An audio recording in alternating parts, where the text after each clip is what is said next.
Local elections are tomorrow, and we all go to the polls around England and Wales. And there's also an election, interestingly, for Parliament, a parliamentary by-election in Blackpool South. So that will be happening as well. And I think this is the Rishi Sunak has faced more than a dozen by-elections since he has taken over as Prime Minister a couple of years ago. Anyway, to talk about the local elections and the issues going on, I'm delighted to have with me Sean Turner. Welcome to the show, Sean. Hi David, you're right.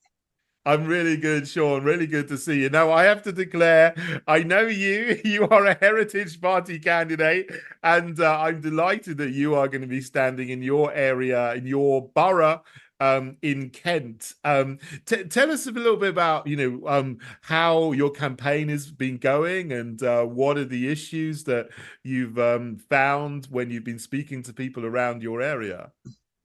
Well, the campaign's been going really well this year. I've really enjoyed it actually because last year was quite new to me, of course. But yeah, lots of things are unfolding, so people are starting to see much more now. So it's really easier to get a conversation going with people. Um, uh, I, I feel like I'm my own sort of Greta Thunberg, really, because I'm on my own again, going around doing it, but doing it without all the sort of funding support that she seemed to have. So yeah, getting into conversations with people about I'm going to come on to this later, really, about all the building that's going on, all the infrastructure that's being put in, and new housing developments and taking up land. This is one thing that's unfolding in front of us. So yeah, it's good to get into conversation with people. Well, we can talk about that because I mean that is an issue, a big issue. I think you've got a couple of pictures to show. Just say when you want to put them up. But yeah, with the housing issue, there is something called a local plan, isn't there, in your Sure. borough? And what Yeah. what is going on with the local plan and how they want to take over precious countryside land? Well, I'm going to start with some ONS figures, if that's all right. So, Yeah. from 2011, Maidstone Borough area, there's 155,000 people that live there. In 2021, there's 176,000 people. So we're 13% up in the area. So we have got to wonder where the people are coming from. The England and Wales average was 6%. So, Wow. we're nearly double in this area. So, is it an excuse to build more homes? I mean, if you do look at the slides that I've got there, one should show uh, uh, a freedom of information screenshot there somewhere, if you can find that one. But I put a question in to ask about, you know, what are the housing needs of the local area? Um, That's the one there, yeah. And as you can see on the answer there, they do not record the data for the needs of affordable homes in the area. So if they're not recording the data, how do they know how many homes they need to build? So then you're Mm. looking into the plan, and I'll give you an example of local. There's a local area called Lenham near us, which is beautiful heathlands, and they want to put 5,000 homes there. It's called a garden. They call it a garden settlement. And then looking into it deeper, there's a local councillor that I've spoke to over in Lenham. He's the chairman there, and he's been really helpful in talking me through how this has been unfolding. And one example is infrastructure around it. So they're going to build 5,000 houses. They've promised to put a train station in so people can get there and back. But the train station is going to be built after the development.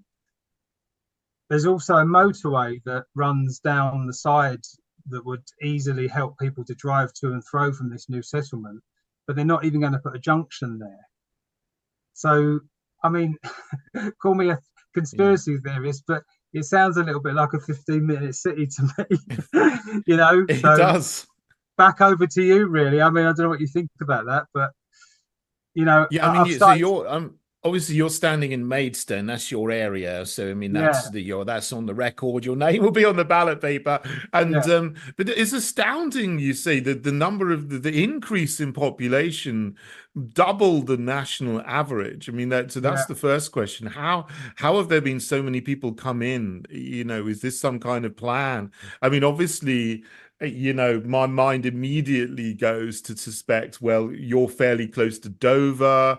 That's where migrants come across. Are there lots of migrants who have just been put in your town just because that's convenient to put them in? And then they decide, oh, we need houses for them. Someone will make a lot of money from building houses on a heathland because it's cheaper than building it on a brown field site. And so you wonder, is this just a scam to make money for some people with complete disregard for the countryside and for valuable and rare heathlands? I mean, it's appalling, isn't it? I think.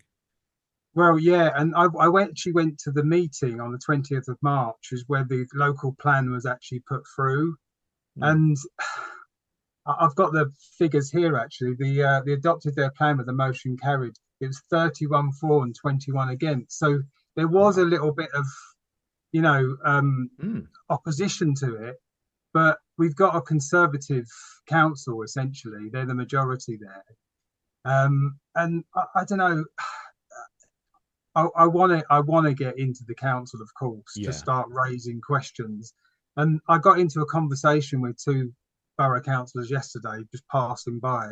Their independents, and I tried to raise the conversation, and literally, I don't think they really understand the bigger picture. I think they're in their meetings, they get given their paperwork, they work through that meeting, and what I've learned from being at the parish is when I get my papers for the meeting, I won't just accept what I'm given. Mm, I'll actually look a little bit deeper and start to research what is this really about, and then thank you to people like yourselves. I've got a bit of a vision of the bigger picture, but yeah. maybe these people haven't, and Mm. whatever the system is that's in place is working, isn't it?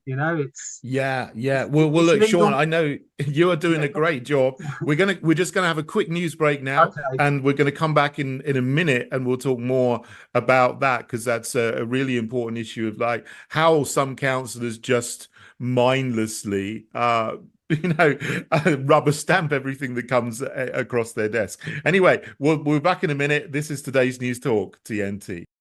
Sean Turner is with me from a candidate in Maidstone in Kent and Heritage Party, Kent coordinator. And we're just talking about the local elections and issues which are going on there, which are repeated around the country. Obviously, Sean, you're talking about a beautiful area of heathland, which everybody loves, which the council wants to pave over and turn into a new housing development. And they call it a village settlement or a garden village or something to make it sound attractive, but when actually they're destroying it. I mean, isn't that ironic, isn't it? The way they use words Yeah. like that. Yeah. I mean, luckily there is a little bit of opposition. I think we might have a Mm, slide there from there's SHOL, which is say they're Heathlands. Some mm, actual residents have started to rise up and try and raise some money to oppose this. And they're going to mm. try and push through for a judicial review, which is really good. Um, Yeah, I don't know if you can see the slide. It's not that one. There's one with a guy with something on his back. It's just a nice yeah. message there that there you go. No fields, no food. Maidstone Borough Council. I can't see read what it's no brains. No, right, yeah.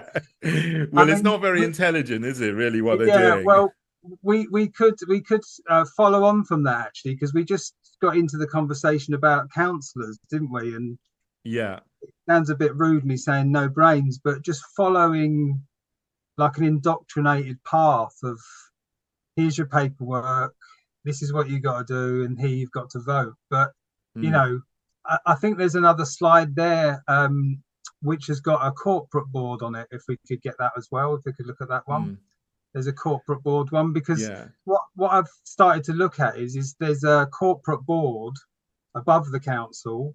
A lot of these people Ah, are on sort of over £200,000 a year. There we go. There's one of them. This is right. KCC. This one, the county council. So you've got to wonder who's actually making the decisions. I think that's my question.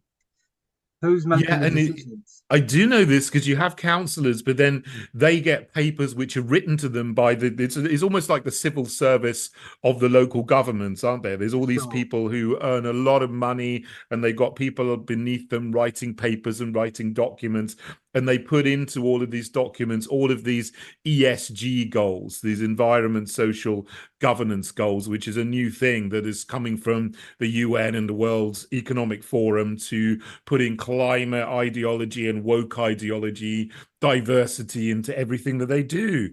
And it's one thing that strikes me there is that you're talking about the group that is opposing this, which is great. They want to take it to a judicial review, and that's great, and they may get it overturned, but it's quite expensive to do that, and it's quite a lengthy process.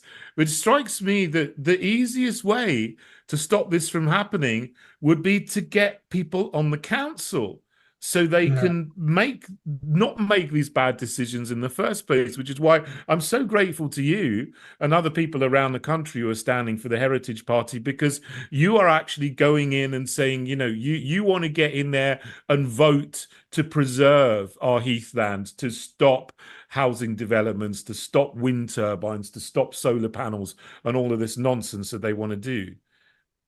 Yeah. So, So I mean, what's lovely about that is, and I'm going to thank you here again publicly, because this gives me a voice as well. I was suffering for 3 years trying to get some information out to people, and now the party gives me a political legal framework to go out mm, and do that. I can knock on people's doors and I can put leaflets through people's doors because I'm part of the system that's happening now. So, mm, I can only encourage people locally again, you know, even if this isn't the direction you want to go in, just find this is a good way of finding your voice, you know, and yeah. actually opposing properly. Yeah, Yeah. absolutely. And another thing that you mentioned and that we've spoken about is the climate ideology that is so rife within these councils, and you go in and it just seems to have imbued everything with that. So, but what is this climate response survey that is going on? What's that all about? Well, so some residents from a local area called Medway, which is just out of the area close to here, um, they've got a unitary council there, and they're pushing through their climate 2050 climate goals essentially. And they decided to do a public survey, which I cottoned onto. And some Mm, local residents that I know from the area, they contacted me and said, "Look, could you be our representative? We want to go and see these people who are conducting the survey and throw some questions at them because these guys that a couple of them were builders. One of them works on a fruit and veg stall, and they were saying like, we don't believe in this net zero. mm, What is it all about? And our local councillor telling us we've got to start changing our behaviours to save the planet. So one of these so it's like a survey outreach, let's say. One of them was in a shopping centre. We went to find it, and they closed their session early, which did upset some people there. Luckily, mm, we've got a candidate, Peter, who is in Medway. So we went and found another survey outreach they did, and we went in and we sat down, and it was really good experience actually because mm. I mean this guy, bless him, I didn't want to fall out with him, but the drone mentality, he'd obviously done the carbon literacy training because he Ah. was just so on board with it. And just, I mean, I couldn't even get a smile out of him. And I just, you know, Right. like Yeah. maybe is this climate thing here to divide us? I don't know. Is there an angle to that, or are I do, people I just mean, I think is absolute nonsense. I think a lot of people are making a lot of money out of it. And our yeah? next guest, Roger Tatterstall, is going to talk more Oh, about great. the climate alarmism. You know him because we met at the Heritage Party conference. He gave a great speech. But yeah, I mean, you wonder if the people like that are actual change agents who are coming in order to try to change people's minds. And that's a really interesting thing as well. This carbon literacy training. I don't have too much longer Yeah, to speak about no, this, but it seems that there's all these courses that they send yeah, people on to get brainwashed into the ideology they want you to believe. So yeah. I would recommend doing Just quickly that. before we go, then I just got to say thank you to Roger because he's such an inspiration.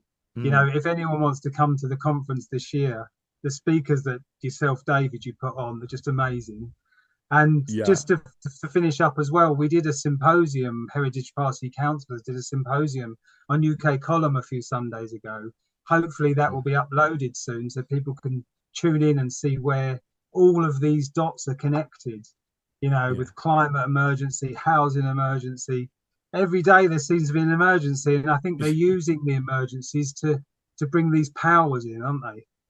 Yeah, I think they are. They declare an emergency and then they can do more things and take more power to themselves to advance the agenda, which is not in the best interest of ordinary people. The more people that understand that, the better. So Sean, thank you so much for joining me, and I No wish you worries. all the best in the elections tomorrow. And hopefully Fantastic. tomorrow, you're already a councillor, you're already a parish councillor, but I hope you'll also be a district councillor tomorrow as well.